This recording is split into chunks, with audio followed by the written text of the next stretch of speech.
ETF index mutual funds నేర్చుకుని stock మార్కెట్లో రాణించాలనుకుంటున్నారా? వెంటనే ఈ నెంబర్కి కాల్ చేయండి.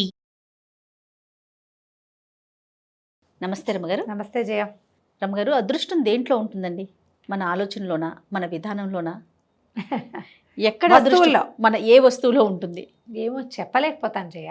నిజంగా అలా చెప్పగలిగితే అవే కొనేసుకుంటాం. అవే కొనేసుకుంటాం. ఇది అదృష్టం అని చెప్తారు. పాలపిట్టను చూస్తే అదృష్టం. అవును. మా చిన్నప్పుడు గోరింకలు, 2 గోరింకలు జంట కనిపిస్తే మనం ఆ రోజు అనుకుని పని అవుతుంది. ఏదైనా అది కనపడంగానే ఒకటి అనుకుంటే, జముడికాయ కనిపిస్తే అదృష్టం. ఏదో కనపడితే అదృష్టం. ఈ వస్తువులు పెట్టుకుంటే అదృష్టం. అదృష్ట గవ్వలు. అవును. తర్వాత అదృష్ట కాయిన్స్. ఆ ఫలానా కాయిన్ వచ్చాక ఆ టైంకి అది ప్రూవ్ అవుతుంది. అదే అదృష్టం ఇంకొకటికి అవ్వదు. వెదురు చెట్లు పెట్టుకున్నాం మా ఇంట్లో, ఆ తర్వాత బాగా కలిసి వచ్చిందని చెప్తారు. వైభవలక్ష్మి పూజ చేసాం, ఆ తర్వాత కలిసి వచ్చింది. సంతోషమాత పూజ చేసాం, ఆ తర్వాత పిల్లలు పుట్టారు. అదే సంతోషమాత అందరికీ ఫలించదు, అదే వైభవలక్ష్మి అందరికీ ఫలించదు. మొన్న మధ్య ఎవరో చెప్పారండి, ఏదో వినాయకుడి బొమ్మట ఎవరో ఫ్రెండ్స్ ఇచ్చారు, అది ఇంట్లో పెట్టుకున్న కానీ చాలా బాగుంది, నాకు భలే కలిసి వస్తుందని చెప్పారు. వాళ్ళకి గుర్తొచ్చింది. వాళ్ళకే కలిసి వచ్చింది.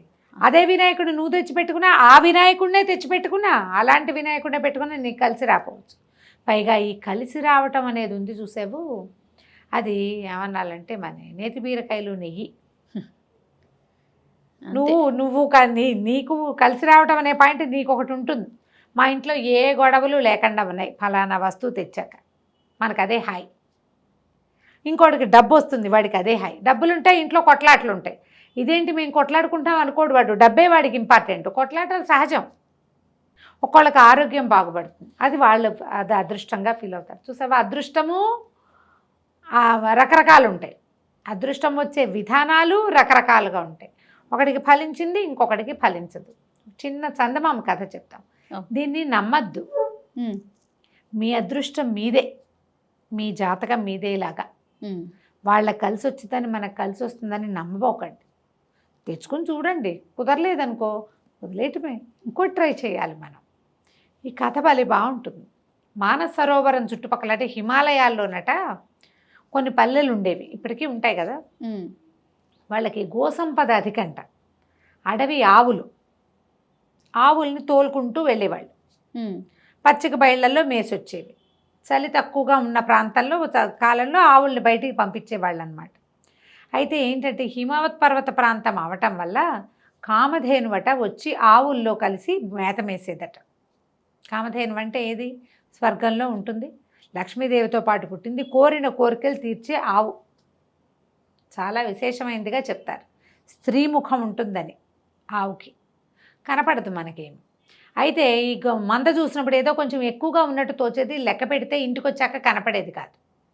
వెళ్ళేటప్పుడు 100 ఉండేవి, వచ్చేటప్పుడు 100 ఉండేవి, మధ్యలో ఏవో ఎక్కువ ఉన్నాయి అని భావన కలిగించేది, కానీ ఉండేది కాదు. వచ్చి ఆవిడ ఏంటంటే ఆలమందలతో పాటు కలిసి అక్కడ గేజింగ్ తిరగడానికి, గ్రేజ్ గొడ్లు తిరగాలి కదా ఆవులు, పాపం బాగా నడిచి తిని చేస్తే వాటికి అరుగుదలకు వచ్చి పాలు బాగా వస్తాయి. అయితే రోజు ఇట్లా తిరిగేది. అయితే ఆ ఊళ్ళలో ఒక ముసలి ఒకతను ఉండేవాడు. అతనికి సొంత గొడ్లు లేవు, పాపం సొంత ఆవులు లేవు. అతనుకున్న ఏకైక ఆస్తి ఒక కావడి బద్ద మాత్రమే. ఆ కావడి బద్దతో అతను ఏం చేసేవాడు, ఈ ఆవుల వెనకాల వాళ్ళ జీతం ఇస్తారు, ఆవుల వెనకాల వెళ్తే ఆవుల వెనకాల వెళ్ళి ఆ కాస్త జీతం అతనికి సరిపోయేది కాదు, పెద్ద కాపురం. ఆ చితుకులు అవి ఎండుకర్రలు అవి ఏరుకుని కావడికి 2 పక్కల వేసుకుని కావడి మోసుకుంటూ వచ్చేవాడు. చాలా బాగుండేది అతని జీవితం, హాయిగా ఉండేవాడు. మొత్తానికి ఏదో వచ్చేవి, సరిపోయేది.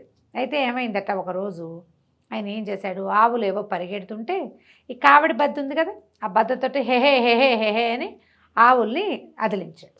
అదిలిస్తే ఆ మందలో ఆ రోజు కామధేను ఉంది.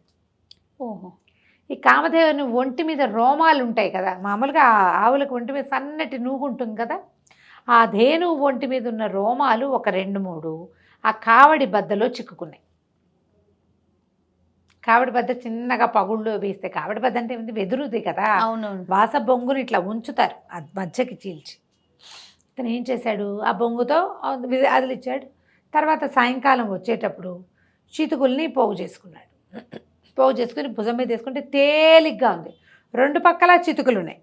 ఏంటి ఇంత తేలిగ్గా ఉంది, బరువు అనిపించట్లేదు ఏమిటి అని ఇంకా కొన్ని పోగు చేసి మూట కట్టాడు. మళ్ళీ భుజాన్ని వేసుకున్నాడు, అది తేలిగ్గానే ఉంది.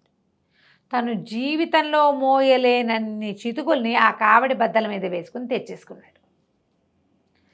రోజువారీ కంటే 5 డబ్బులు ఎక్కువ వచ్చాయట. తను ఏదో తేలిగ్గా మోయగలుగుతున్నాడని తెలిసింది. ఎందుకు మోస్తున్నాడో ఆయనకు తెలీదు. రోజు ఆవుల వెనకాల పోయేవాడు. 2 పక్కల 2 పెద్ద పెద్ద మూటలు, ఒక 5-6 మనుషులు మోయగలిగేన్ని చితుకులు దొరికేవి.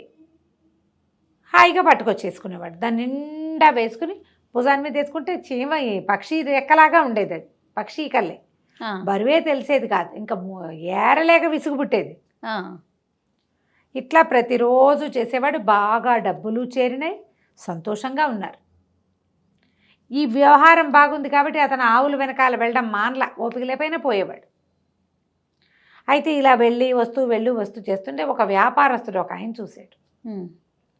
ఏమిటి తాత, నీ పని బాగున్నట్టుంది, ఇంతంత మోసేస్తున్నావు అంటే, ఏమిటి మహత్యం, ఇంత ఎట్ట మోయగలుగుతున్నావు, ముసలివాడివి ఏం తింటున్నావు అన్నాడు. తిండిలో ఏముంది బాబయ్య, అదే రొట్టెలు అదే కూర. మహత్యం అంతా నా కావడి బద్దలో ఉంది. ఈ బద్దని భుజం మీద తీసుకుంటే బరువే తెలియదండి. నేను ఇంటి దగ్గర బస్తా మోయలేను, కానీ కావడి బద్దతోటి మాత్రం మోసేస్తా. ఇది మహిమగల కావడి బద్ద అని చెప్పాడు. చెప్పి కానీ మనకు కొంతకాలం చేస్తూ ఉంటే ఇంతకుముందు ఇది లేదు, ఇప్పుడు కొత్తగా వచ్చిందే అన్న అవగాహన మనకి రాదు. ఎప్పుడో స్ట్రైక్ అవుతుంది. స్ట్రైక్ అయినా దాన్ని మనం పోగొట్టేసుకుంటాం. ఈ ప్రస్తుతం లభిస్తున్న తీవ్ర సుఖం మీదే ఉంటుంది మన దృష్టి అంతా. మనుషులం కదా. సరే, ఆయన ఏమన్నాడు, ఏదే బద్ద ఎడిదే అని పుచ్చుకుంటే కావిడి బద్దకి ఒక తూకంగా ఒక బరువు ఉంటుంది ఖచ్చితంగా. ఇంత పొడుగు వాసం పొంగు కదా, బరువు లేకుండా ఎలా ఉంటుంది? అవును, ఈయనది ఈకలా ఉంది. అయ్యో బాబోయ్, ఏమిటి ఇంత తేలిగ్గా ఉంది, చాలా బాగుంది, సరే నాకు ఇచ్చేసి 300 దినారాలు ఇస్తానన్నాడు. 300 అంటే ఆ ముసలివాడి జీవితాంతం కూర్చుని తినచ్చు. ఆయన ఏమనుకున్నాడు, ఇంత బరువు తక్కువగా ఉండే వస్తువుతోటి మరింతగా పనిచేయించవచ్చు పని వాళ్ళతో అని చెప్పి తీసుకున్నాడు. కానీ చేశాడు. 300 చేతిలో పెట్టాడు. ఈ ముసలివాడు అప్పటికి 1-2 నెలల నుంచి బోళ్ళన్న డబ్బులు దాచుకున్నాడు. ఈ 300 దానికి ఎడిషన్ అయింది. అతనికి తెలియదు. తన అదృష్టాన్ని తనే తెలియక 300కి అమ్మేశాడు. అయినా అతనికి అది ఎక్కువే. ఇంకా పని చేయక్కర్లేదు, అది పెట్టుకుని తినచ్చు, అదొక ధైర్యం ఉంటుంది. డబ్బు ఇలా ఆలోచించుకున్నాడు. ఈయన ఏం చేశాడు, వ్యాపారస్తుడు ఆ బద్దని అటు ఇటు తిప్పి పరిశీలించాడు. ఏమిట్రా అని. మధ్యలో కొన్ని చోట్ల పుల్లలు రేగిపోయి ఉన్నాయి. అంటే ఇప్పుడు మా వెదురు బద్దలో కొన్ని చోట్ల లేస్తాయి, మనం ఏదైనా పట్టుకుంటే కసక్క దిగుతాయి చూడు, సన్న పేళ్ళుగా ఉన్నాయి. ఈయన ఏం చేశాడు, ఇంటికి వెళ్ళేటప్పుడు మధ్యలో ఎక్కడో ఒక వడ్రంగి పడి ఉంటే, అరే దీన్ని సన్నగా చిత్రికి పట్టి ఇవ్వని అది తీసి ఆ చేతిలో పెట్టాడు. ఆయన ఏం చేశాడు, చిత్రికి పట్టేది ఇట్లా రాసేది ఉంటుంది కదా, రాసేసాడు, బాగా గీసి పారేసాడు. గీసేసరికి లేచిపోయిన పేళ్ళన్నీ లేచి వచ్చేసినాయి. వాటితో పాటు కామధేనువు శరీరం నుంచి వచ్చిన రోమాలు కూడా రాలిపోయినాయి. ఈయన ఇచ్చేటప్పుడు తేలిగ్గా ఉన్న బద్ద పుచ్చుకునేటప్పుడు బరువుగానే ఉంది. ఇదేమిటి ఇలా బరువుగా ఉంది అనుకుంటూ ఇంటికి తీసుకెళ్ళాడు. అది బరువుగానే ఉంది. దానికి ఎంత బరువు ఉండాలో అంత బరువు ఉంది. అది ఎంత మోయగలుగుతో అంతే మోస్తుంది తప్ప ఎక్స్ట్రా అది మోయగలిగే వ్యవహారం దానికి లేదు. ఇంకా ఈయన ఏమిటి, దీన్ని ఎందుకు కొన్నాను నేను ఊహించింది ఏమిటి, ఇలా ఎందుకుంది అని ఆశ్చర్యపోతూనే ఉన్నాడు. కానీ వ్యాపారస్తుడు బోల్డ్ డబ్బు ఉండటం వల్ల అదో పెద్ద విషయంగా ఆయన భావించలేదు. అదో పెద్ద విషయంగా ఎవరికి కుదిరింది, అది ఆ ముందున్న ముసలాయనకి కుదిరింది. ఆయనకి 300 వచ్చినాయి. దాంతో పనిచేసిన నాళ్ళు డబ్బులు వచ్చినాయి, దాన్ని అమ్మేసినా కూడా డబ్బు వచ్చింది. అదృష్టాలు ఇలా ఉంటాయి. ఒకటి ఫలిస్తుంది, ఇంకొకటి ఫలించకపోవచ్చు. అది ఫలించటానికి అక్కడ ఒక కారణం కనపడుతోంది. అసలు ఏ కారణము కనపడకుండా కూడా అదృష్టం వస్తుంది మనకి. అవును, ఇది తెచ్చి పెట్టుకున్నాక నాకు బాగుంది అనిపిస్తుంది. ఓ వినాయకుడి ప్రతిమ, ఓ లక్ష్మీదేవి ఫోటో, లేదా ఒక ఏమంటారు మనీ ప్లాంట్ మొక్క, ఒక కొత్త వెండి వస్తువు, ఒక బంగారు వస్తువు, అది కొన్నాక చాలా వచ్చినాయి. ఇలా అనుకుంటాం కదా. ఖచ్చితంగా ఎవరి అదృష్టం వారి అందే ప్రూవ్ అవుతుంది. ఇతరుల అదృష్టాలని అనుకరించద్దు, బాధపడద్దు, దానికోసం భయపడద్దు, బెంగ పెట్టుకోవద్దు. మన అదృష్టం ఎందులో ఉంది అంటే ఆ టైంకి మన గ్రహస్థితిలో ఉంటుంది అంతే. వస్తువు ఒక వ్యాజమే. కలిసి వచ్చిన వస్తువులు, అచ్చొచ్చిన వస్తువులు అలా భావిస్తాం. అచ్చొస్తే మీకే అచ్చొస్తుంది. అచ్చొచ్చింది ఇంకోళ్ళకి ఇవ్వబోకండి, చక్కగా ఉంచుకోండి. తప్పకుండా. అంతే సంగతులు. నమస్తే రమగారు. నమస్తే.